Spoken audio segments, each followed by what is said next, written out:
আপনারা শুনছেন ভূতের ডায়েরি। আপনারা শুনছেন ভূতের ডায়েরি, আর আমি রিমন। আজকের কাহিনী কোনো শ্রেপ গল্প নয়, এটা একজন মা জিনের বাস্তব কষ্টের ইতিহাস, যে ভালোবেসেছিল, সংসার করেছিল এবং সব হারিয়ে এখন অভিশাপে পরিণত হয়েছে। গল্পটা শুরু হয় 2018 সালের বর্ষায়। নেত্রকোনার এক প্রত্যন্ত গ্রামে পোস্টিং পান ডক্টর সাজ্জাদ। তাকে রাখা হয় সরকারি একটি পুরনো দোতলা কোয়ার্টারে। বাড়িটি বহু বছর খালি ছিল। লোকে মুখে রটনা ছিল যে ওই বাড়িতে রাতে শিশুর কান্না শোনা যায়। সাদা শাড়ি পরা এক মহিলা বারান্দা ধরে হেঁটে চলে। সাজ্জাদ, শহরের মানুষ, এইসব কুসংস্কারে বিশ্বাস করতেন না, কিন্তু প্রথম রাতেই তিনি শুনতে পান চুলার পাশে পানি পড়ার শব্দ। জেগে উঠে দেখেন সব ঠিক আছে, কিন্তু পরদিন সকালে রান্নাঘরের দেয়ালে লেখা, তুমি আমায় দেখতে পাও না, কিন্তু আমি আছি। পরদিন রাতে ঘুম থেকে জেগে উঠে দেখেন জানালার পাশে দাঁড়িয়ে আছে এক নারী, সাদা শাড়ি, খোলা চুল আর চোখে অদ্ভুত বিষণ্ণতা। সে বলে, আমি নীলা, আমি তোমার ক্ষতি করব না, আমি শুধু এখানে থাকতে চাই, কারণ আমার সন্তান এখনো এই বাড়ির আশেপাশেই আছে। সাজ্জাদ ভয় পেলেও ভেবেছিল সে মানসিক বিভ্রম হচ্ছে, কিন্তু দিন যেতে থাকে এবং সেই নীলা প্রায় প্রতি রাতেই এসে হাজির হয়। নীলা জানায় সে একজন জিন, কিন্তু সে এক মানুষকে ভালোবেসে সংসার করেছিল, একটি সন্তান হয়েছিল তাদের। কিন্তু সেই মানুষ জানতে পারার পর সেও তার শিশুকে পুড়িয়ে মারার চেষ্টা করে। নীলা আগুনে পুড়ে যায়, কিন্তু মরেনি, কারণ সে জিন। আর তার সন্তান, সে কোথায় কেউ জানে না। সাজ্জাদ দয়া করে বাড়ির পেছনে একটি চালা ঘর তৈরি করে নীলার জন্য। সে বলে, তুমি থাকো, কিন্তু কারো ক্ষতি করো না। নীলা প্রতিজ্ঞা করে। কয়েক মাস শান্তিতে কেটে যায়, কিন্তু একদিন গ্রামে আসে এক ওঝা। সে দেখে বলে, এই বাড়িতে মা জিন বাস করে, তার সন্তান অভিশপ্ত, ওদের থাকলে সর্বনাশ হবে। এরপর এক রাত, ঝড়ের শব্দ, মেঘের গর্জন, ঘরের জানালা খুলে যাচ্ছে নিজের থেকেই।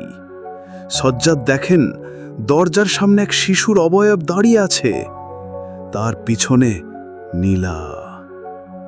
সে বলে, আমি আবার মানুষ আমার সংসার ভাঙতে এসেছে, তবে এবার আমি ছাড়ব না। পরদিন সকালে সাজ্জাদের মৃতদেহ পাওয়া যায় পুকুরে, চোখ খোলা, মুখে হাসি আর গালে আঁকা এক শিশুর হাতের ছাপ। দেয়ালে লেখা, আমি শুধু সংসার চেয়েছিলাম। 1 বছর পেরিয়ে গেছে। সেই বাড়ি এখন ভুতুড়ে স্থান হিসেবেই পরিচিত। লোকে দূর থেকেও তাকাতে ভয় পায়। কিন্তু শহর থেকে আসা এক নবদম্পতি, রাফি ও জুঁই, হানিমুন কাটাতে আসে নেত্রকোনায়।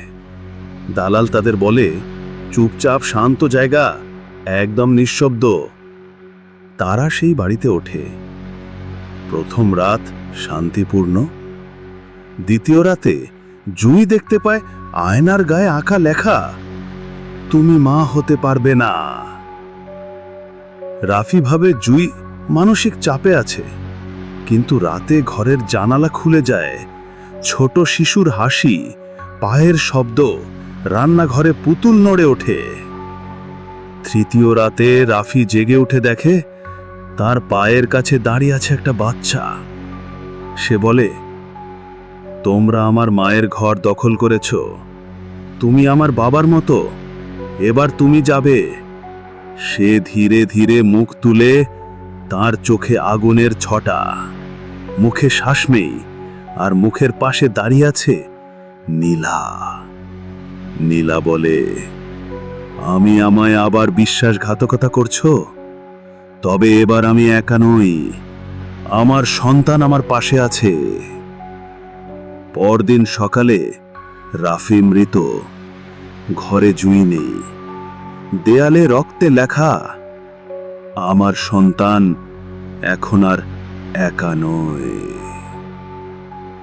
এই ঘটনাগুলোর পরে সরকারি উদ্যোগে বাড়িটি বন্ধ করে দেওয়া হয়। কিন্তু 2024 সালের এক রাতে 3 জন ইউটিউবার সেই বাড়িতে যায় ভিডিও বানাতে। তারা চ্যালেঞ্জ করেছিল, ভূত নেই, জিন নেই, প্রমাণ করে দেখাবো। প্রথম কয়েক ঘন্টা কিছু হয়নি। তারা ক্যামেরা লাগায়, চিপস খায়, মজা করে। হঠাৎ রাত 3টের দিকে একজন গায়েব। বাকি 2 জন ক্যামেরায় রিভিউ করলে দেখতে পায় একটি শিশু হেসে কাছে আসছে, আর পিছনে একটি নারীর ছায়া। দ্বিতীয় জন চিৎকার করে উঠে পড়ে আর নিখোঁজ। তৃতীয় জন বাড়ি ছেড়ে পালায়। সে পরে মানসিক হাসপাতালে ভর্তি হয়। সে শুধু বলে, ওরা খেলতে চেয়েছিল, কিন্তু মা ও সন্তান ওরা এখন কারো সঙ্গে খেলে না, ওরা শুধু আদায় করে। শেষ দৃশ্য, বাড়ির সামনে দেয়ালে রক্তে লেখা, সংসারকে ভাঙে সে নিজেই চূর্ণ হয়। প্রিয় শ্রোতা, আজকের ভূতের ডায়েরিতে আমরা দেখলাম ভালোবাসা, বিশ্বাস আর অভিশাপ কিভাবে মিলেমিশে এক জিনের জীবনে নরক সৃষ্টি করে। নীলা শুধুই এক জিন নয়, সে এক মা। আর এক মা সবকিছু হারিয়ে গেলে সে শুধু ভয় দেখায় না, সে ইতিহাস গড়ে। পরবর্তী পর্বে আমরা ফিরে আসব আরেকটি অনন্ত অন্ধকার থেকে উঠে আসা গল্প নিয়ে। ততদিন চোখ খোলা রাখুন, কারণ যারা অদৃশ্য তারাই সব সময় সবচেয়ে কাছাকাছি থাকে। শুভরাত্রি।